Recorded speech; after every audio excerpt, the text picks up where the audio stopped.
وما لنا ألا نتوكل على الله وقد هدانا سبلنا ولنصبرن على ما آذيتمونا وعلى الله فليتوكل المتوكلون.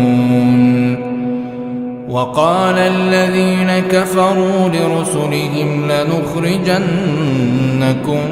من أرضنا أو لتعودن في ملتنا فأوحى إليهم ربهم لنهلكن الظالمين ولنسكننكم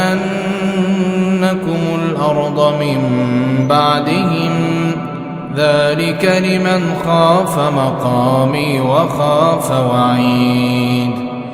واستفتحوا وخاب كل جبار عنيد من ورائه جهنم ويسقى من ماء صديد يتجرعه ولا يكاد يسيغه ويأتيه الموت من كل مكان وما هو بميت ومن ورائه عذاب غليظ.